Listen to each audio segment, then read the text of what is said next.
Hello, good morning, boss. Next concept, we'll have to get into HANA optimized DSO. In the last class, we've seen about HANA optimized info cube or in memory cube. Now we're going to look at HANA optimized DSO, boss. Basically, what happened is initially when they supported BW on HANA in 7.3 SP5, they came out with HANA optimized DSO. Later with 7.4 SP5, they have actually removed it. So this concept is no more supported. If there is anyone who has actually converted this into DSO into HANA optimized DSO, they will actually have to reconvert this back to normal DSOs. But we'll just try to see what was it. As a normal DSO, we had activation queue, which is a new data table. Then we had active data table. Then we had a changelog table. All these three were three different tables, right? We had 00 and then 40 and then changelog table. Then when you basically load data into the DSO, it gets into the activation queue, which is new table. Then when you basically perform the activation process, it takes data into the active table and maintains respective entries into the changelog. This is what happening in the normal DSOs. With BW 7.3 SP5, SAP came out with HANA optimized DSO where activation queue, where new data table is still a table. And then changelog is no more a physical table, it becomes a calculation view. It means it will be virtual. Changelog table will be virtual. And then we have activate table. Again, it is designed, it's again normal column store table, which is again divided into internally three tables, I'll tell you.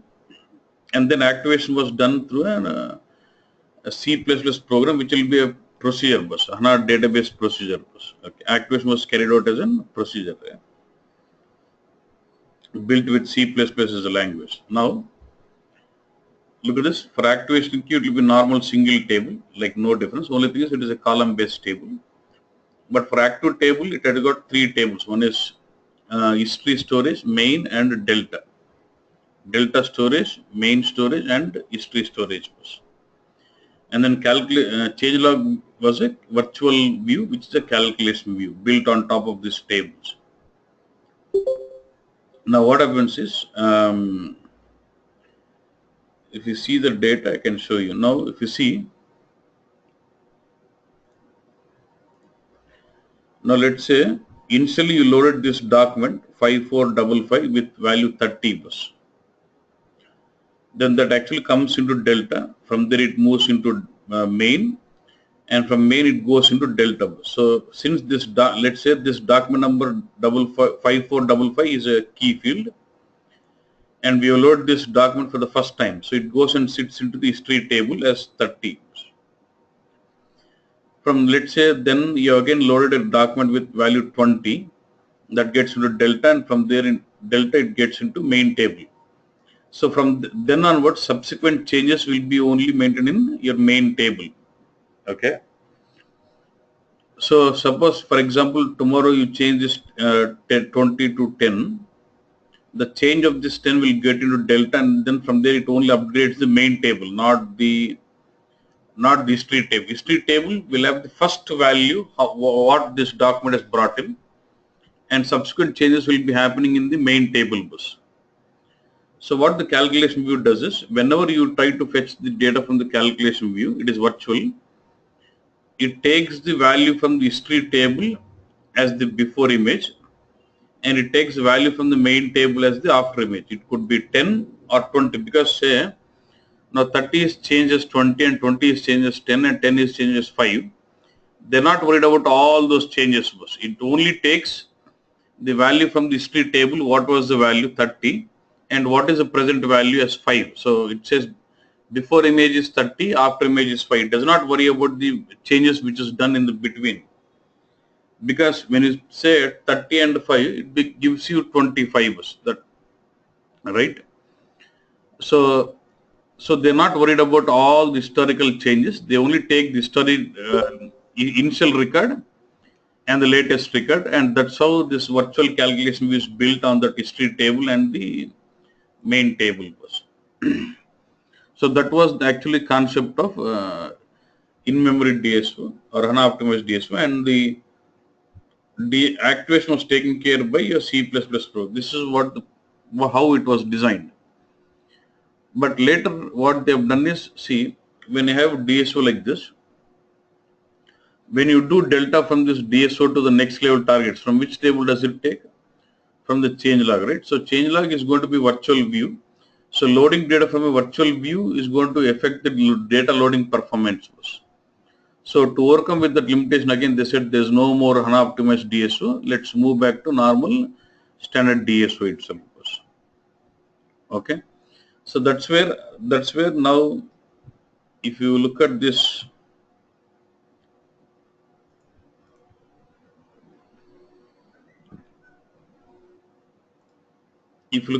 now, it does not support this anymore.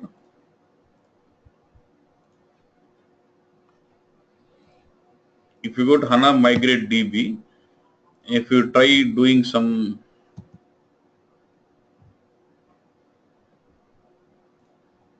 suppose if you try to give some DSO and say try to convert, it says conversion to HANA optimized DSO no more longer supported. This is a note.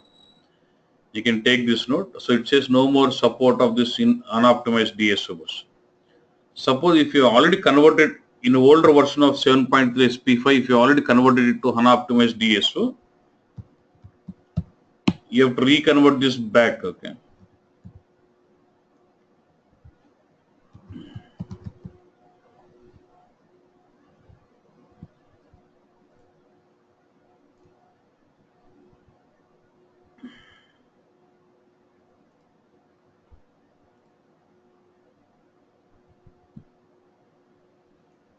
So you have a program which basically reconverts your in-memory DSO to normal DSOs. If you run this program, so if you specify the HANA optimized DSO, or it could be SPO with the DSOs, and then execute, you'll reconvert those HANA optimized DSOs to normal standard DSOs. So now we're no more going to deal with HANA optimized DSO. It will be normal standard DSO only. Boss.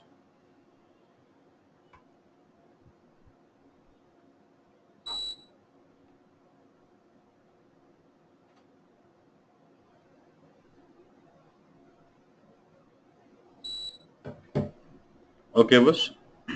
Now can you hear me now?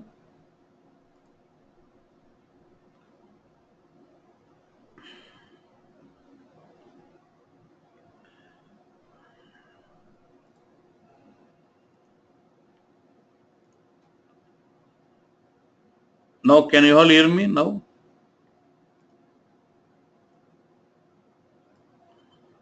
Now?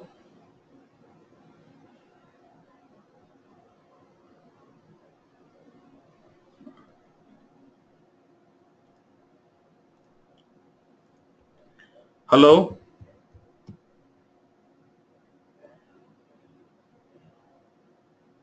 Hello? Hello. Hello? Now I can hear, sir. We can hear, sir. No. Okay, right. So I was saying about this is, see, now no more HANA optimized DSO. If in 7.3 SP5, if you already converted this DSO to HANA optimized DSO, you have to reconvert them back by using this program, rsdri underscore reconvert underscore data store. Okay, now see, now if you look at normal BW system running on a normal database, let's say which is not an HANA database, you generally go about having a loading data to DSO and then DSO to cube, and then on top of this cube you have an aggregates or BW index, BW accelerator, and you run queries on top of it. So when you have BW on HANA, in case of BW on HANA, no more aggregates, no more accelerator. Once you have your BW system running on HANA, all the aggregates will be deactivated and it does not support BW accelerator. Both will be removed out. You will just have the data coming into DSO, which will be standard DSO. See, because in a normal in memory DSO, your change log is a calculation which is virtual. So when you do a delta load from my in-memory DSO to the next level target, it has to extract from change log, which is a virtual bus. It is affecting the data loading performance.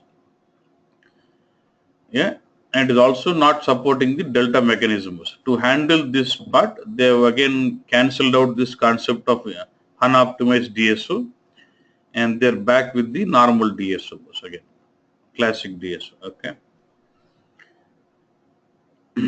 And now with BW on HANA, you can basically look at the scenario like this. You can have DSO, and then on top of, and then from DSO you can load it to cube, and then you can do reporting.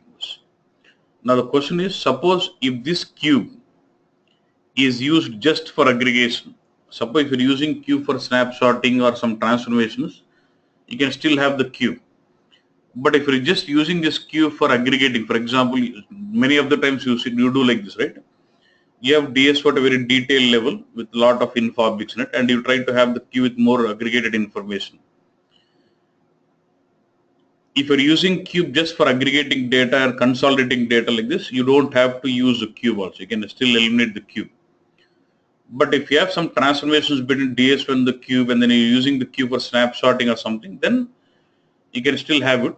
Otherwise, if it is just used for aggregation, then I don't need a cube, because the underlying tables of DSO would be a column store table, and irrespective of the data is in any detailed format, system is able, HANA can handle the performance out because of column store table, right? So you can straight away have a DSO and then do reporting on top of it without cubes. So if you're leveraging cube just for aggregating the data, or then this can be eliminated out, and we can have the reporting done straight away on the DSOs bus. So with this, when you eliminate the cube, you get two benefits. It'll reduce the batch load timing because you don't need to load next level targets. Then it will also reduce the data DB space of HANA, and you're still leveraging. And then, and moreover, point is the query now with HANA as a backend, the performance on DSO or performance on cube will still be same.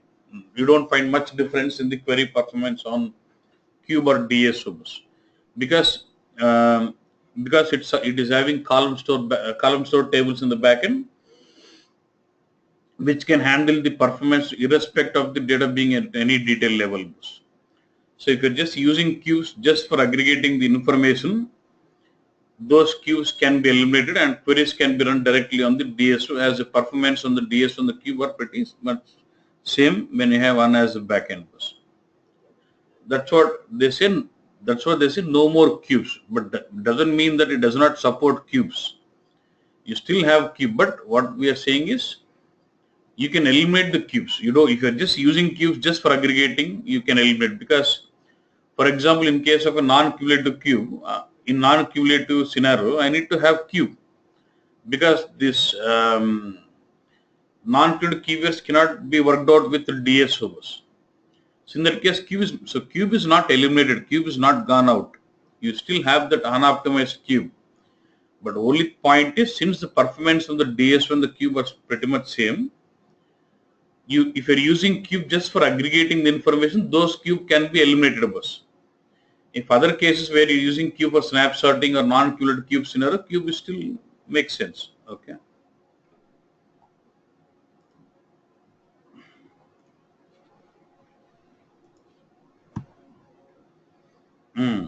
Okay, boss. Next is about consuming HANA models in BW bus. The scenario is something like this. What I'm trying to fetch is,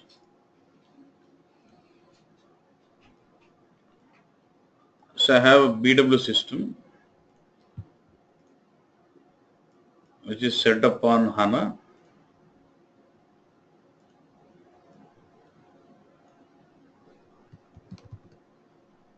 So this is your BW. So I've got BW application running on top of HANA bus. Now within this HANA database, let's say I've created my virtual model. Like say I create some calculation view or analytical view, something. Yeah. let's say I create my calculation view or analytical view or attribute view. So how do I consume these views in BW layer, in the application layer? So in the HANA backend, I have created my HANA model. How do I consume this HANA models in BW? That's what we're trying to focus on. That's what when I say consuming HANA models in BW. Let's say in the underlying HANA database of my BW application,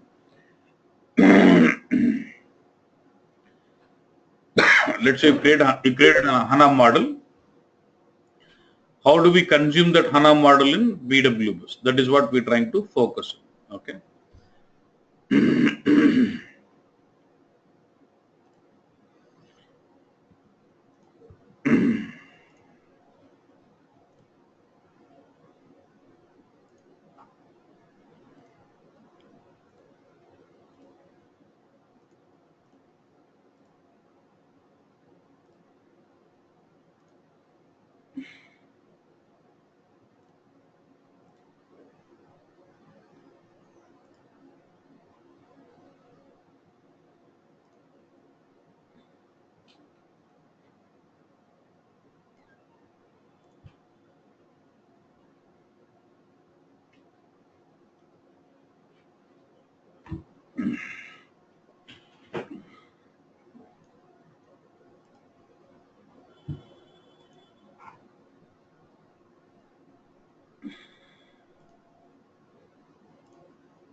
Okay, boss.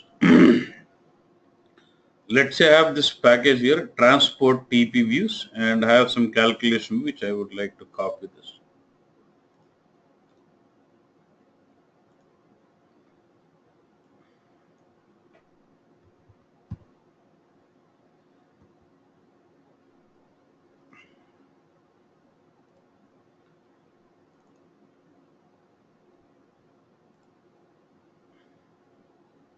Let's try to see the data. So I have this view now. Now I have this view ready. Now I would like to consume this view in BW. So one option is about using transient provider. By when you basically create a transient provider, it actually creates an analytical index on top of this HANA model, and then can be consumed for a BIX reporting. Okay, and for this the T code would be rsdd underscore hm underscore publish. Okay, so how can I do this?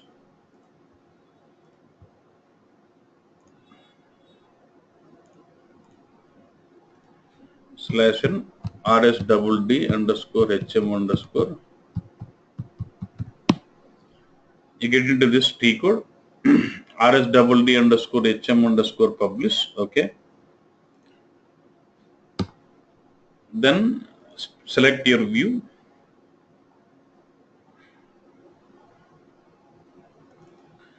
transport TP views, then it shows all your HANA models. So my HANA model is Q10, okay, Q10 sales orders, and then say create, create your analytic index. Q10 sales orders is fine. So it automatically takes this analytical index.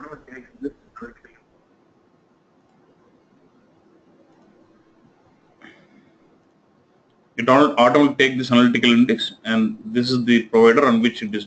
This will be your provider bus. Your analytical index gets created with @3 being prefixed to it. Okay. And here you can basically see the characteristic infobix, characteristic fields, and keyword fields. I never create any infobix. I'm just referring to the fields from the view. That's it. Just say save, and you're done. Okay. Now I can start creating my BIX query.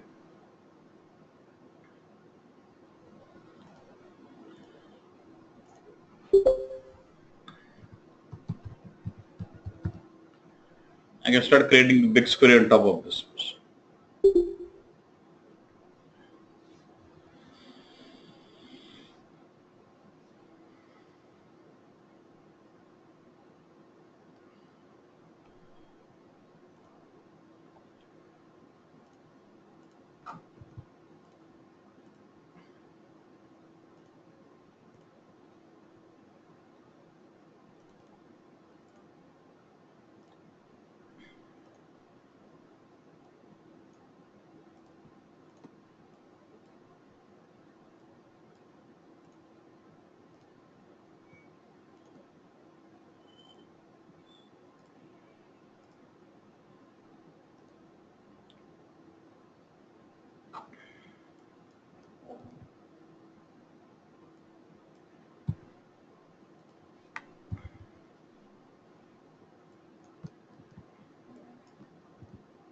So my query is saved.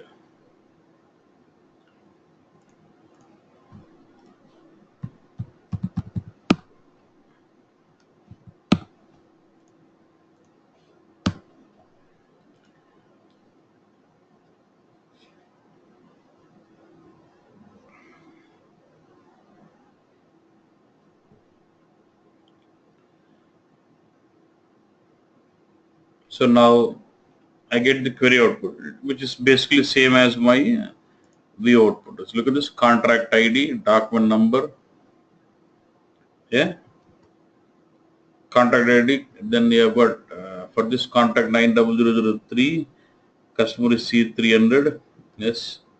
The document number 1003, P103, and the quantity is 60.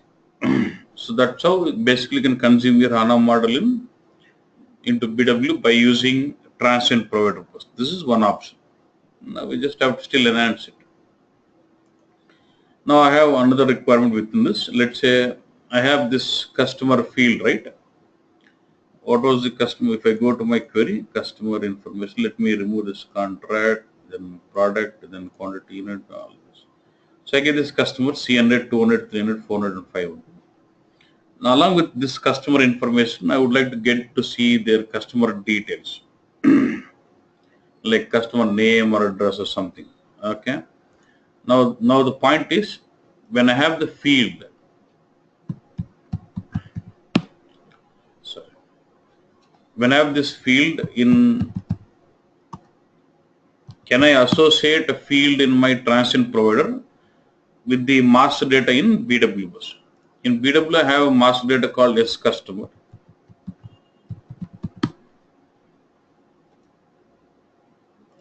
and I would like to show.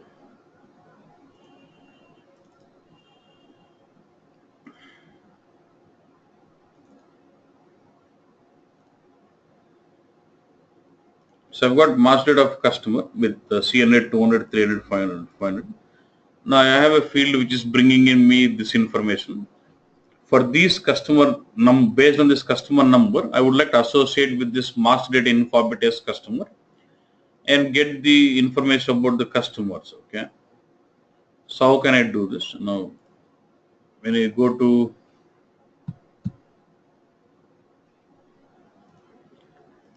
rswd underscore hm underscore publish,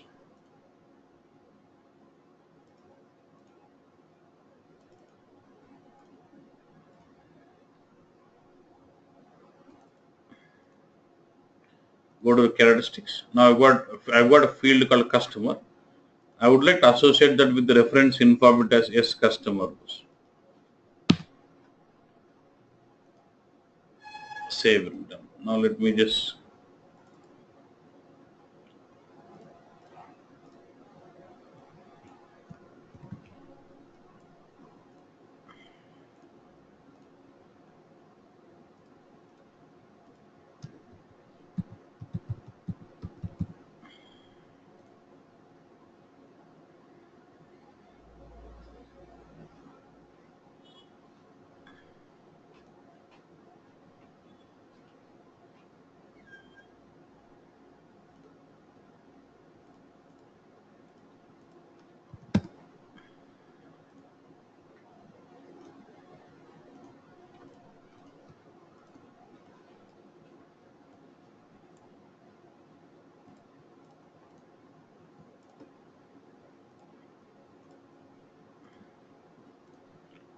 Now, apart from this, if I expand this customer, I get to see their attributes also.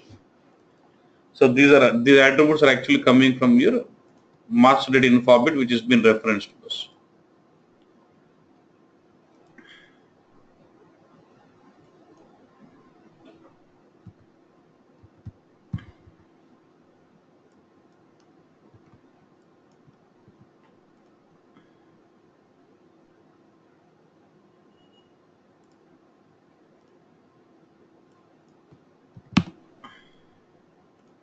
Now with this,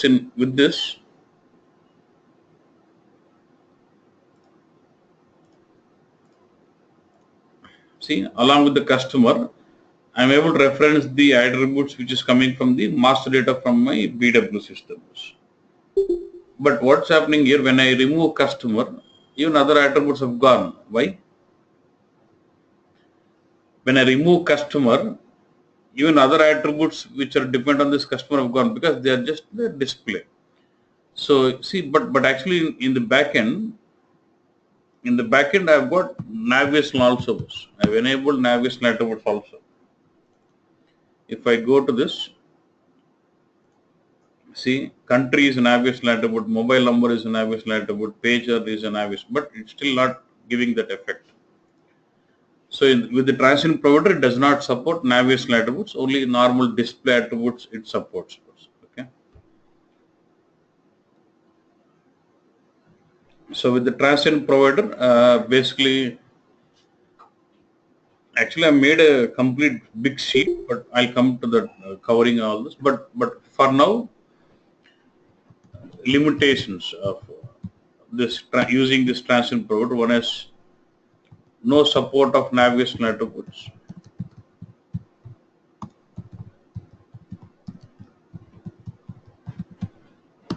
Next limitation is it cannot be transported directly. These transition providers cannot be transported directly. They must be created again back in the production system manually. If you go in, there's no flexibility of transporting these analytical indexes. You'll have to go about creating those analytical indexes manually back in production systems. But for this, there is actually a workaround. What we can do,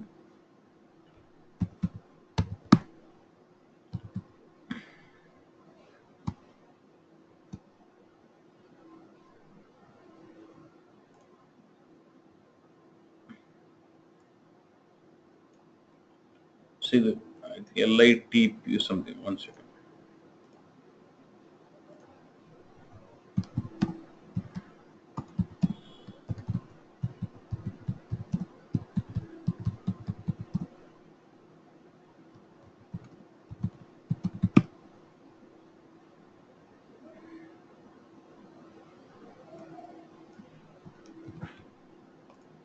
Okay, we have a table called RSLTIP. This is a table which basically stores all the information about transition providers. RSLTIP. There are LTIP, base, the location, reference characteristic, all these tables, all the 5 tables here.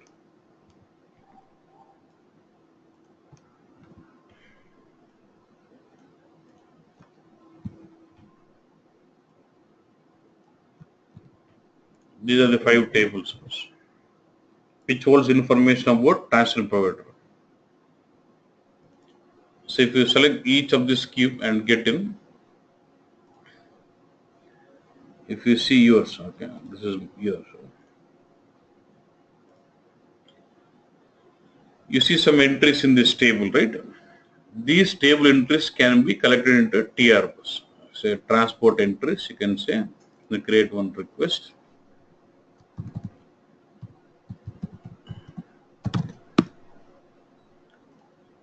Okay. Like this, I can collect this table entries and transport. This is just a workaround bus. But there's no direct flexibility of transporting this transition providers. As a workaround, you basically deal with this.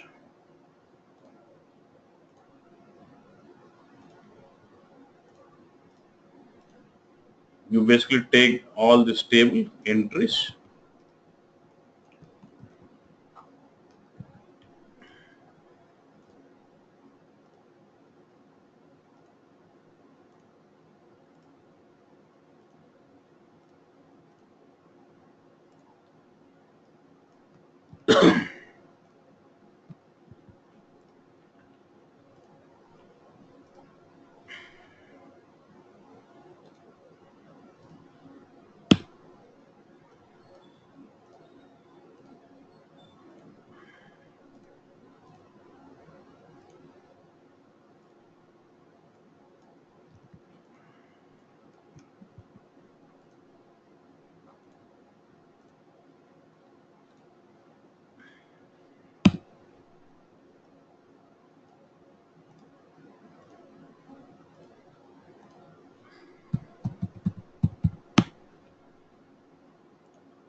So like this, you basically collect the content of all these 5 tables into a tier, and then you basically transport them. And one more thing is, before you transport this table contents to production, you'll have to basically transport the HANA view from development HANA box to production HANA box. Okay, so this is just a workaround. So there's no direct flexibility of transporting it. So this is the major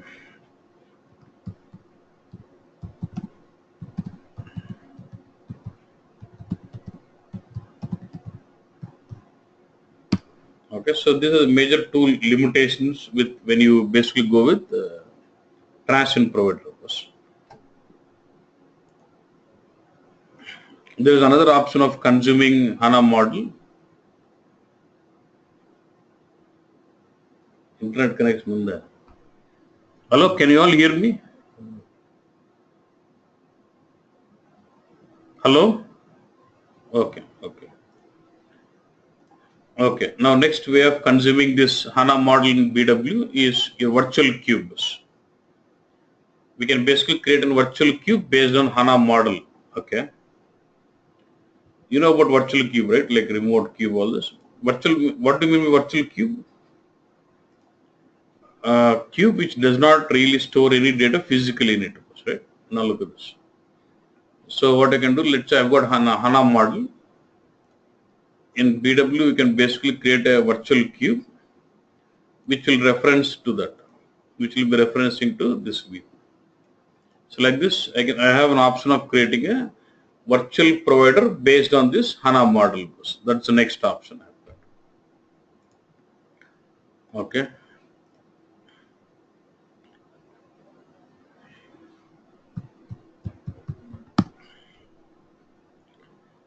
Now let's take the same view, which is my Q10 sales orders, and I would like to create a virtual provider on top of it. And for these, let's say, now I've got 1, 2, 3, 4, 5. There are 6 fields, right? For these 6 fields, I'll have to basically, because if I need my virtual cube, I need to have infobix. I need to go out creating those 6 infobix, then group those infobix and create my virtual provider. I don't want to waste my time in creating infobix because I already have my infobix ready.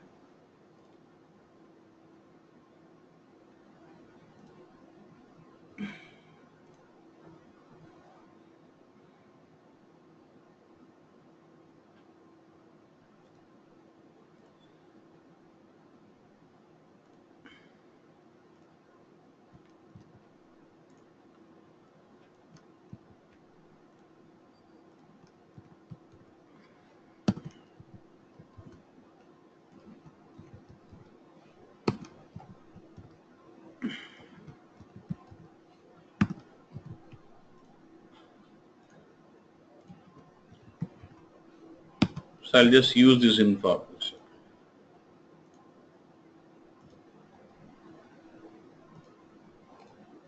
So let me create this. You can straight away say create virtual provider or create from here also anyway. So create virtual provider. So it selects the virtual provider. You have the options like this, right? Based on DTP, you know, BAPI function model. Now you see a new one based on HANA model bus. This is the new option based on HANA model, where you can go about creating the virtual provider based on HANA model.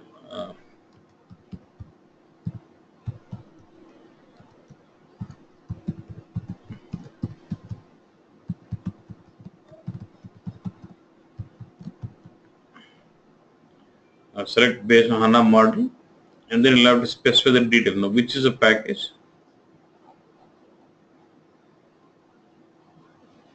This is a package, and which we use it? Q10 sales order. Say okay. Say create.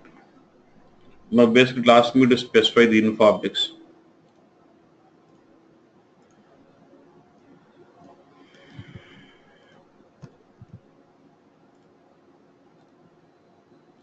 Key figure.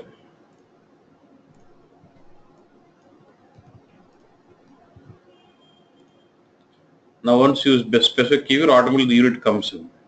So I have the required 6 infobix to map to those fields. Now, once we have those infobix specified, you'll have to do mapping like Okay, now select this customer and say provider specific properties. Here you'll have to map now. Okay,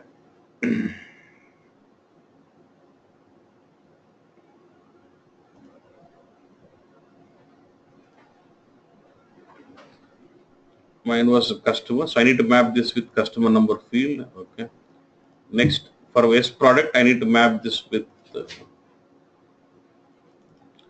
PNO. Info contract field must be mapped with field. Contract is a field. For S order to the sales of document number, which is doc number.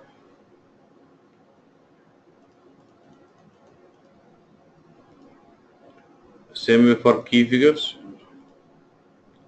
This has to be mapped with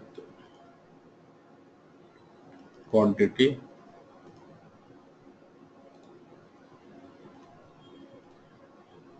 This has to be mapped with unit, which is Z unit. Done. This is how you do the mapping, and then you can say activate. Now, okay, let's activate. That's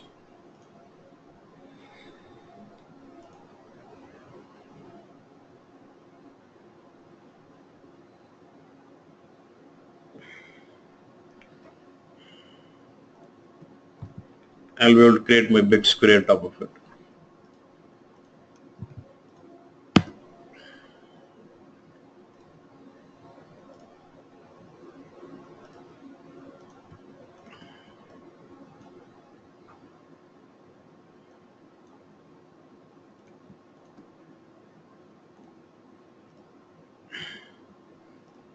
And one more thing is, see, this is a virtual cube, right?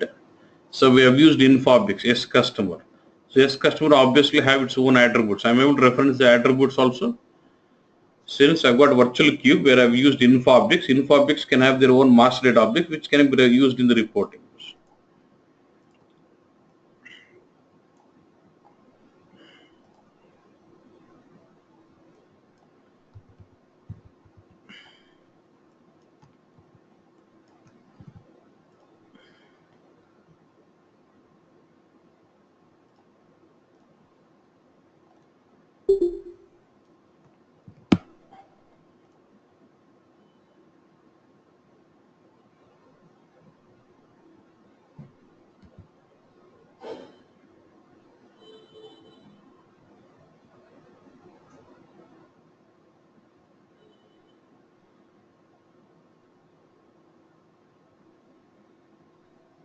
Hmm.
we actually transported this.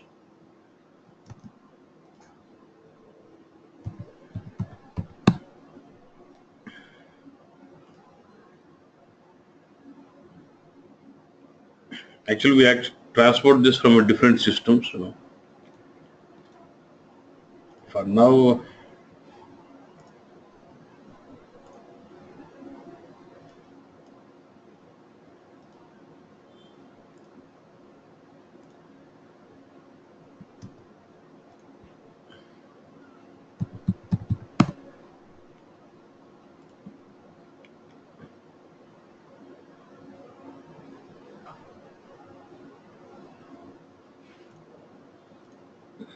so I'm able to get this same data.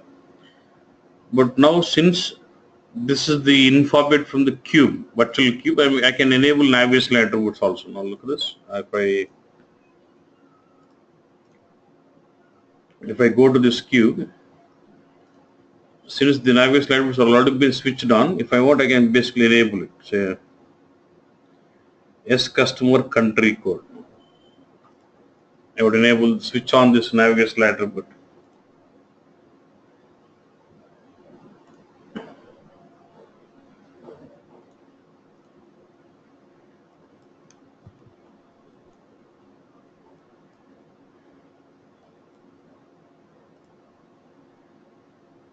Done.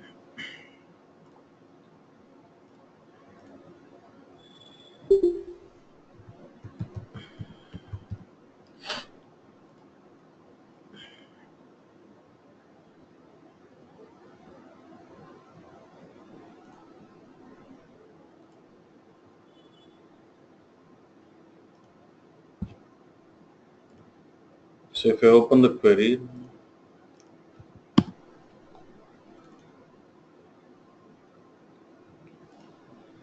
now I will be able to use the navigation attribute also. Look at this, the country code, which is actual navigation attribute. So with the virtual cube, we have the support of navigation attributes also.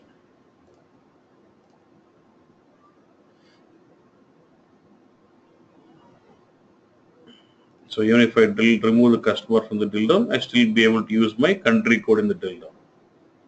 So with the virtual cube, we have support of navigation attributes. So with virtual provider, what do you think is the limitations? With virtual provider, what do you think is the limitations, bus? So, but we are able to overcome this limitation of navigation attributes with virtual cube. But limitation would be about should I go about creating a lot of info objects?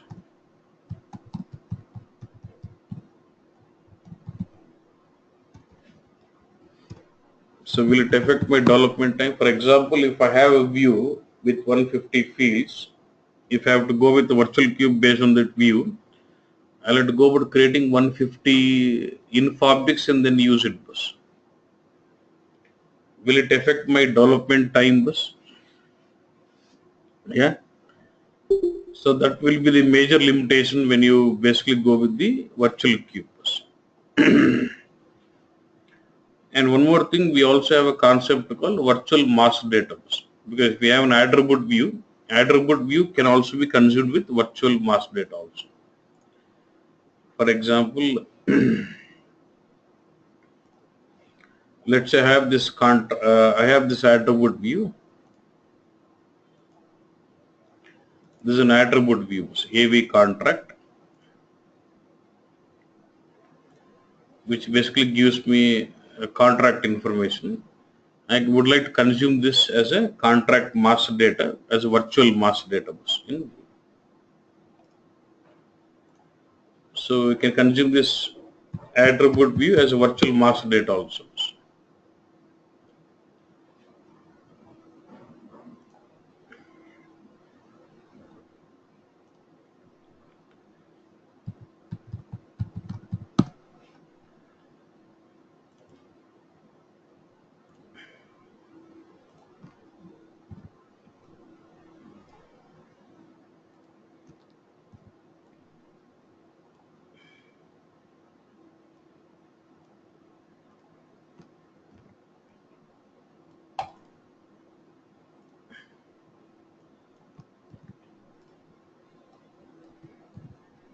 I already have this info objects.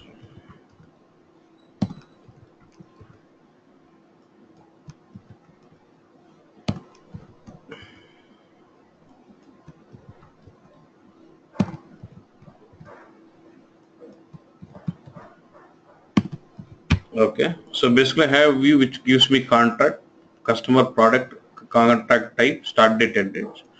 So start date, end date, contract type, customer, product, and then I have the info objects ready now. So let me just create my virtual info object master data.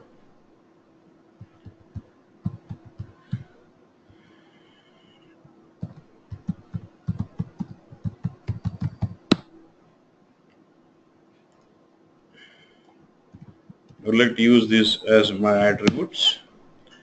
Then once you give it as attributes, you get into this master data. No, not this. Okay. Now you just have to get into master text tab to indicate that this is going to be virtual bus. So master data access drop down. It's going to be based on HANA view. It will ask me which package it is.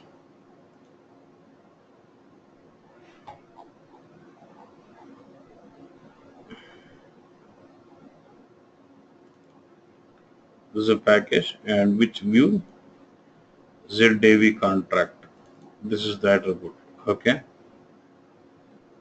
And then once you specify this, you have to specify. Once you specify this, the view is going to be used.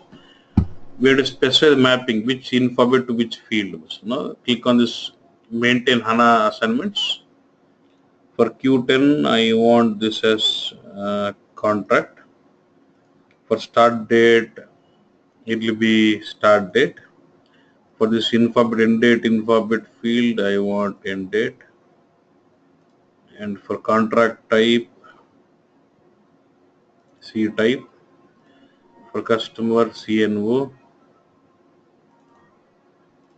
For product, PNO. For text, I don't have, but I try to assign the same contract number itself as text. Then it's active.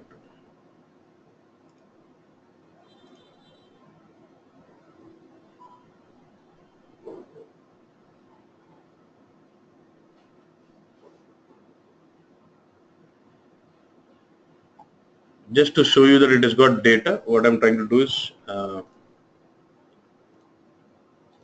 going to insert this info as info provider, just to show you that it has got data.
So this is my contract.